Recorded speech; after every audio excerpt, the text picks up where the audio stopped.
closer to each other. My name is Philomena and it's my pleasure to welcome you on behalf of the School of Social and Political Sciences at the University of Melbourne to this jointly hosted event with the Monash European and EU Centre at Monash University. And it is a pleasure to be here, and I'd like to thank the European and EU Centre here at Monash for generously hosting this event and organising it. It gives me great pleasure to introduce Professor Pascaline Mignot, who is no stranger to many of you, but nevertheless I'd like to remind you that Pascaline is a Jean Monnet Chair in European and International Relations, and she is of course the Director of the Monash European and EU Centre here at the University. She's published widely on the European Union and its external relations. She has a number of degrees from Université de Bruxelles, from Yale University and Purdue University. She was Professor of Contemporary History at my alma mater at the European University Institute in Florence. It's a tough life living in Florence, and we survived, isn't that right, Pascaline? And she's also been Professor at the Institut d'études européennes at the Université Libre de Bruxelles. She was a visiting professor in a number of universities in the United States, Peru, Russia, and Ukraine. I understand she has not had plans to travel, however, to teach in Ukraine over the next few weeks. And she's also editor of the European series, European Policy, published by PIE, Peter Lang. So it gives me great pleasure to warmly welcome Pascaline to get us started. Thank you.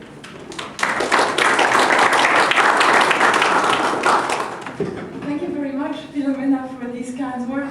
We have to say that last year we organized a similar event and it worked really, really well. So we decided to do it again this time, but it's another format, a roundtable that would allow us to have a more interactive discussion.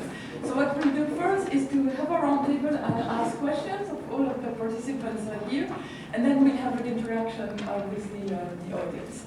So now I'm going to introduce our distinguished panelists. I'll start with Andrea Benvenuti here, who is a senior lecturer of European Studies and International Relations at the School of Social Sciences, Faculty of Arts and Social Sciences at the University of New South Wales. We have several universities represented here, as you see. His current research interests lie in the field of post-1945 international history, with a strong focus on Cold War diplomacy, and is currently working on two projects. The first one focuses on Australia's response to Britain's end of empire in Malaya and Singapore between 55 and 63, and the second one charts the development of Australia's political, strategic and economic links with Southeast Asia in the early 70s. Then Dr. Remy Davison, you have to say who you are, Remy? Yes. Is a Jean Monnet Chair in Politics and Economics at Monash University and Associate Director of the Monash European EU Centre. He's a conflict expert with the UN New York and was recently, until recently, a member of the Commonwealth Government Roundtable on Optimizing Government Performance. He has published many publications. One of them is the Political Economy of Single Market Europe, published in 2011, so you know what questions I will be asking you, Remy. And Professor Philomena Murray is a Jean Monnet professor at personam in the School of Social and Political Sciences at the University of Melbourne. So we have many Jean Monnet professors here, you get the picture by now. She's also, she has many connections with Europe. She is a research associate of the Institute for International Integration Studies at Trinity College Dublin. She's also a visiting professor at the College of Europe Bruges, and in the same city she's an associate research fellow at UNUCRIS. What's UNUCRIS? Is the United Nations University Institute for Comparative Regional Integration Studies. It's very long, we can never remember the whole thing. So she's got many publications. She did study at the European University Institute as well. I can't mention all the publications, but one of them very relevant to today's speech is Australia and the European Superpower, published by Melbourne University Press. And she's also recently co-edited and authored also the Palgrave Handbook of EU-Asia Relations, which I find very useful. And there's a chapter there on the Australia and the EU covered by Andrea useful, and which is required reading for some of the students who are present here today. Dr. Bruno Scholl was, I was very pleased to see him come today. He's the head of the political press information section of the EU delegation to Australia in Canberra. And before joining the EU, he was based in the EAS headquarters in Brussels. Prior to that role, he worked in the EU Council Secretariat. In addition to work in the German Foreign Office, he's also been a guest lecturer at a number of universities. That includes the University College London, the University of Mannheim and Cologne, and he holds a PhD in social science from the University of Cologne, an MA in European Studies from the College of Europe, again, so in Bruges, and an MA in political science from the University of Bonn. He has also published on constitutionalization of the EU and institutional reform in the EU and the member states. Now, Yencken, right here, yes, is a PhD candidate in the School of Social and Political Sciences at the University of Melbourne. As part of his PhD research, he spent time as visiting scholar at Universität Trier, Germany, during 2012, and during 2013 he was visiting fellow at the Freie Universität Berlin in Germany. His current PhD thesis, very related to what we're doing today, explores relations between Australia and the EU and the extent which they have improved over the past 2 decades, and we'll find out more in the questions later today. Now, Katrina over there, was the Australian researcher on an international project exploring the external image of the EU, coordinated by the National Centre for Research on Europe at the University of Canterbury, New Zealand.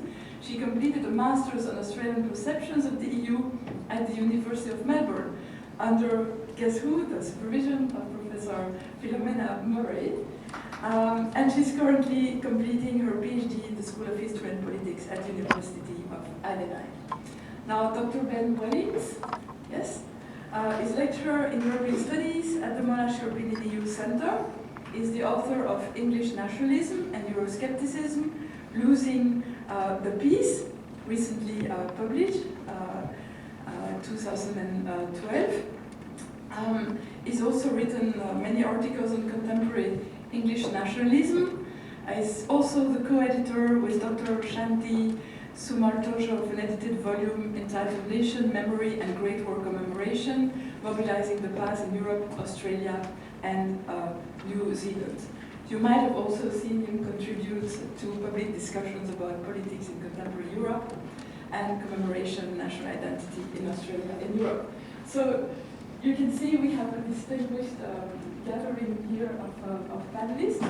And I have now prepared some questions, with your suggestions, I have to say as well, to direct to each of you.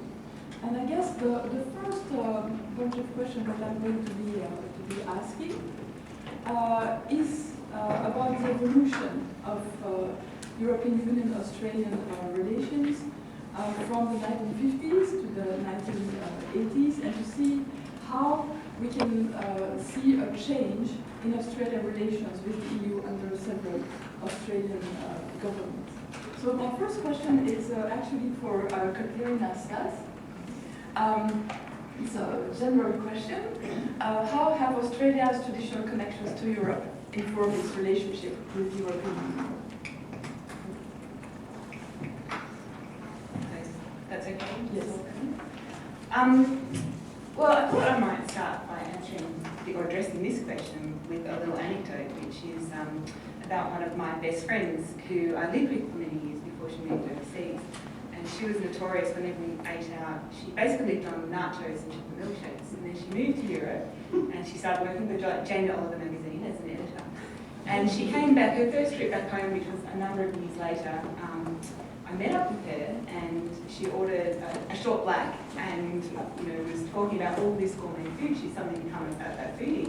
And it was particularly the coffee, because she'd never drunk coffee. She refused to ever even taste it when I'd known her. And I remember feeling quite alienated, like I didn't know this person, who I knew so intimately in every other way, and all of a sudden she seemed like a new person. And I guess it struck me that Australia's relationship with the European Union is a bit the same. I mean, it's the same countries, it's the same, there's these same shared cultural and historical experiences, but all of a sudden, once Europe started integrating, Australia kind of lost its bearings a bit, felt like it didn't know Europe anymore. Also, and I think everyone here has probably talked about this before, written about this, the sense of betrayal after the UK's accession and where that left Australia. So, and as we heard Nina talking about this morning, she was talking about the way that now, these problems with Australian businesses not knowing how to access Europe anymore. So yeah, I don't know if anyone else wants to comment or elaborate, but I guess the change has been in the way that we feel we know Europe, and whereas we do know Europe, and we still have these strong connections. And my research, which as Pascaline said, was on a project looking at external perceptions of the European Union, and that showed that Australians, whether it was the public or business and political and media elites and the media, still tended to view Europe through the lens of nation states, member states, rather than as a cohesive whole. And certainly at the time that I conducted my research, that was the way it was presented in government rhetoric as well. There was no recognition of the EU as a cohesive actor. It was absent from DPAT tables of Australia's major trading partners. It was absent from rhetoric altogether. The official discourse, our white paper, chronicles of white papers and so forth. I think that's changed somewhat now, but at least in official discourses, but not necessarily amongst, as Nina mentioned today, business and certainly the media. So the study I did was in 2004-2005, and there's been a follow-up study now in 2011, which I believe Eva from Monash here worked on, and she had quite similar findings that it was still largely absent from those discourses, media discourses, and the public mind. I guess my next questions are for Andrea Benvenuti, who is one of the historians on this panel. We're going back to the 1950s, the very beginning. How did the Australian government perceive the incipient process of European integration in the 1950s? I'm going to have to ask you several questions. I mean, probably I'll stand up, because otherwise half of the audience will see me just hidden just behind. So stay friendly and just hidden. So I have perhaps a question, and I'll ask several questions, and then you can answer whichever you want, if that's okay. Okay, no, that's fine. So why, for instance, was it supportive of the European Coal and Steel Community, so the first community that was created, and less so of the European Economic Community? Was it troubled by the establishment of the European Economic Community? And was the government right in fearing the establishment of the EEC? And also, was its approach to the EEC different from that of the Americans?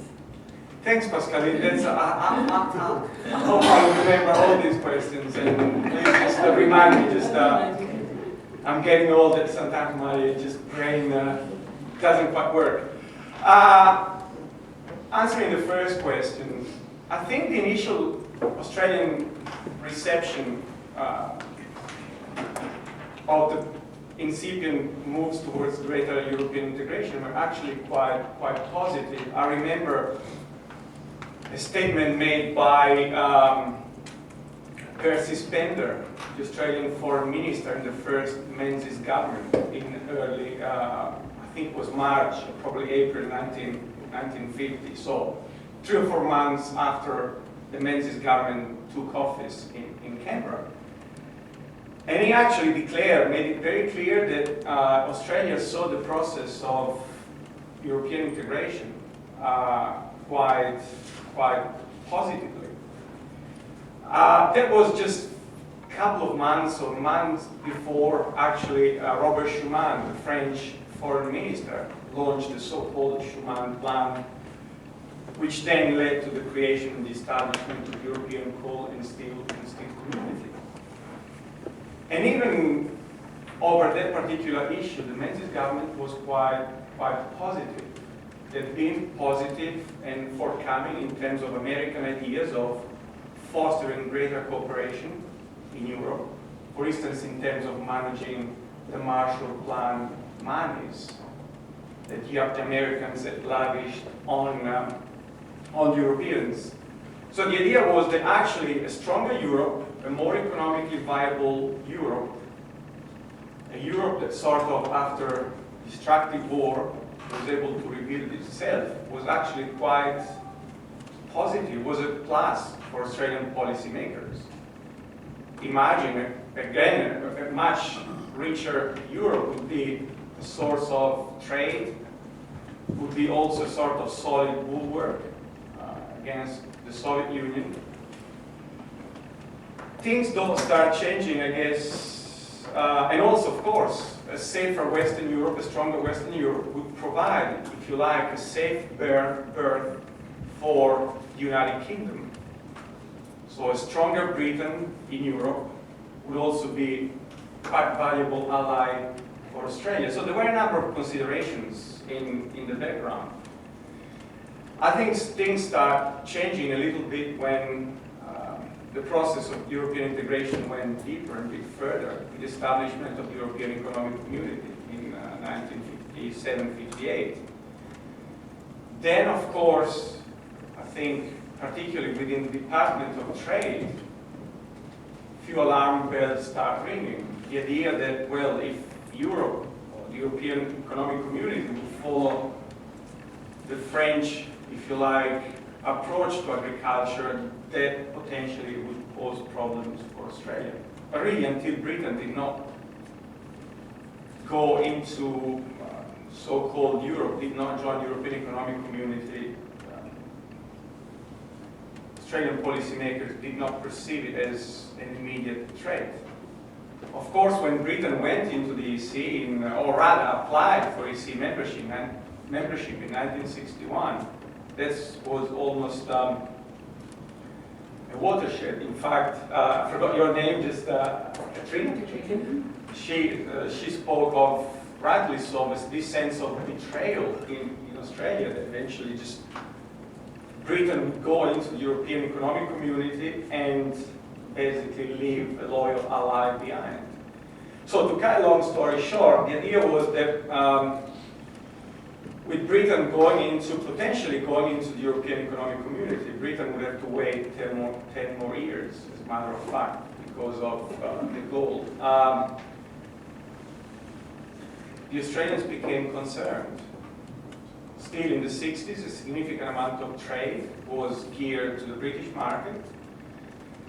Also in those years, there were concerns that if Britain decided to reorient its foreign policy towards Europe, would eventually withdraw its military forces from Southeast Asia. Back then, still Britain maintained in the early 60s 20,000, 30,000 troops in Malaysia and Singapore. So the idea was that it was not only an economic issue or trade issue, that by Britain going into the European Economic Community, Australia would be worse off economically, but it was also a political issue, really hitting the core of Commonwealth relations in the early 60s. And from then on, really just the feeling was way more mixed. The idea was, again, yes, developments in Europe are positive, but nonetheless, they may have a negative impact on Australian economic and political interest. And if I remember, I've probably forgotten some of your questions, Pascaline, but the last one perhaps it's on the differences in terms of approach between the Americans and the Australians, because after all, if you read American statements of the time in the 50s under the Eisenhower, and then, for instance, in the early 60s, Kennedy administrations, you have full support for the process of European integration. But also, if you read the statements of the first or second Menzies government, you get the same sense of support for this process of European integrations. However, it's in the 50s that the two positions really start diverging. The Americans remain committed really up until Nixon to the process of European integration, even when they didn't quite like certain aspects of it, and particularly the agricultural aspects of it. It's not that the Americans are these, particularly in agriculture, were these sort of flawless free traders. American agriculture was also protected at the time. Certainly not at the extent perhaps of the European Economic Community, but nonetheless the Americans had a number of issues with the EEC, but they chose quite strategically to disregard them. American strategic interest on the continent, security, particularly security interests, were predominant, were at the forefront, and therefore they sort of, how do you say it in English, grin it and bear it, just even if there's some damage, and particularly within certain departments within the administration, commerce and agriculture, although they were quite not particularly happy about certain aspects of the European integration process. Nonetheless, for the sake of this broad stability in Western Europe, they just decided to bear it. The Australians, of course, were not so engaged on the continent. Therefore, they took a more, if you like, less magnanimous line.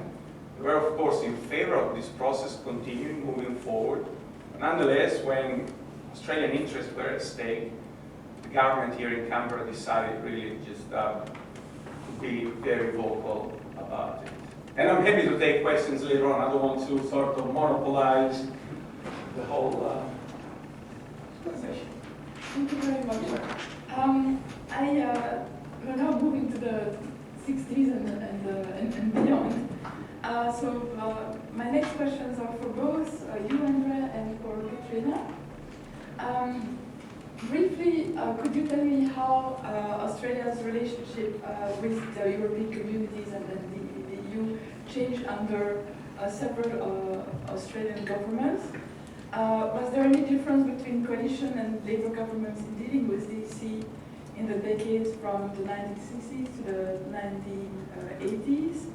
Are there partisan differences to the style of engagement by various governments? And in the end, do these differences really matter? So who wants to start? I'm happy to.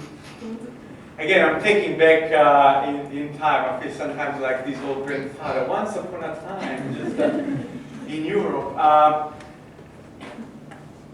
I think, by and large, there was a significant amount of bipartisanship in this country. Once you sort of cream off certain amount of rhetoric, really just Labour and the coalition country party governments behaved pretty much the same.